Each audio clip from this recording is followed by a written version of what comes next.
The truth is, this part of the world, we hardly ever meet any atheist. For example, I'm from Nigeria, and I'm making this video right now from Nigeria, and I was born here. I've lived all my life here, and in truth, I've never seen any atheist in real life. I've never seen any atheists in real life. Of course, I've come across um, quite a number of atheists on the social media space, on YouTube, on Facebook, on the internet. But in real life, maybe because the people I meet day to day are people who live on this part of the world as me. So,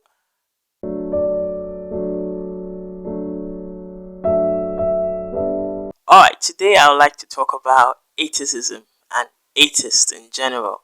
And, in relation to Christianity, miracles as proof of God, and, the tendency of atheists to reject miracles as proof. If anything, they often ask for a proof for the proof. So, for example, in many of my videos, I put out miracles, especially miracles, healing miracles, usually from the man of God, Reverend Dr. Chris Oyakilomi, Pastor Chris.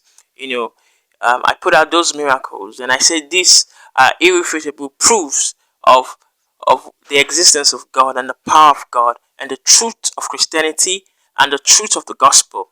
But many times I get this resistance from the atheists. They say, how can we prove that the miracles are real? You know, and it's like they're asking for proof of proofs. So today I'll just try to talk a little about that. Now the truth is, this part of the world, we hardly ever meet any atheist. For example, I'm from Nigeria, and I'm making this video right now from Nigeria, and I was born here. I've lived all my life here, and in truth, I've never seen any atheist in real life. I've never seen any atheists in real life. Of course, I've come across quite a number of atheists on the social media space, on YouTube, on Facebook, on the internet. But in real life, maybe because the people I meet day to day are people who live on this part of the world as me. So most of us believe in some form of supernatural. Maybe because we're born into the life of, or the kind of life we're born into, right? So most of us believe in God.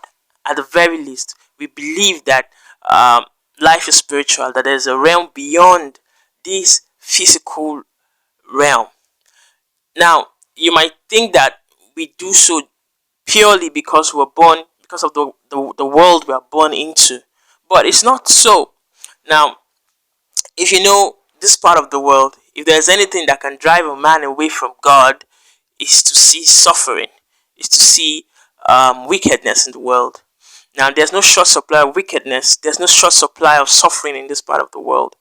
But it seems to have a different result in this part of the world, because many of those who watch me are from the Americas and Europe, and most times they'll argue that, how can I serve God if He's wicked?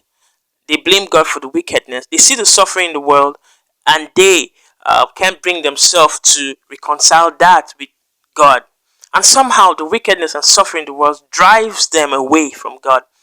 But it's not so on this part of the world. Here, the wickedness and suffering, if anything, drives people to God. I guess we somehow know that, surviving in this world, thriving in this world without acknowledging the spiritual um, is difficult, if not impossible. Because in this part of the world, uh, there are really diabolical people. Now, I'm not just talking about wickedness in the physical realm. In this part of the world, there are really diabolical people. You see, you could actually go and see uh, evil in full existence, in full glare, existing. I don't know if I'm making sense. For example, you could go see shrines where um, sacrifices are still being made. You could go to parts of this world, not only in this part of the world, you could go to part of this world where human sacrifices are still being made. You see, so it's so glaring. So on this side of the world, we all know that there's a spiritual side to life. And on this side of the world, we all know that God exists. Now, there are some here who say they've denied the faith, they don't believe in God and all that, but they are in the extreme minority. Everyone, almost everyone, believes in God at some level. They might not all be Christians, but at the very least, they believe that God exists.